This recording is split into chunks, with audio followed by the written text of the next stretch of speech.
Një vit më parë, komuniteti i Tiranës u trondit nga vrasja e të miturit Martin Cani, një ngjarje që ndodhi pranë shkollës 9-vjeçare Fanoli. Djali u qellua me thik nga bashkëmoshatari i tij, një akt i cili shokoi familjen, bashkëmoshatar dhe opinionin publik. Një vit pas vdekjes tragjike të miturit Martin Cani, nëna e tij ka deklaruar se djalit ju mori jeta nga një bashkëmoshatar, duke bërë thirrje për masa nga institucionet dhe drejtësi të plotë për të.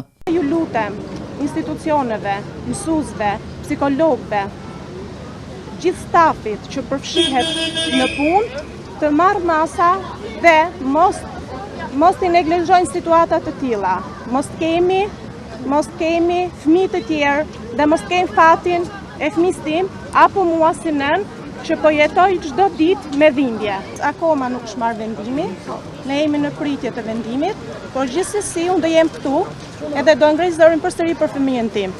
Ngjarja ka zgjedhur reagime të forta nga autoritetet dhe komuniteti, duke nxitur debate mbi sigurinë në shkolla dhe mbi përgjegjësitë e sistemit të drejtësisë për krimet e kryera nga të mitur. Sipas prokurorisë për Mario Përshella, i dyshuar për vrasjen, është kërkuar një dënim për 25 vitesh burg. Megjithatë, mund të aplikohet kodi penal për të mitur, që parashikon masa të veçanta për personat nën moshën 18 vjeç. Vendimi i gjykatës dhe masa përfundimtare pritet të përcaktojnë se si do të zbatohet drejtësia në këtë rast tragjik. Familjarët dhe komuniteti shprehin vazhdimisht dhimbjen dhe kërkesën për drejtësi, duke kujtuar Martin Canin si një djalë të pafajshëm që humbi jetën në mënyrë të parakoshme, ndërsa procesi gjyqësor vazhdon të tërheqë vëmendjen publike.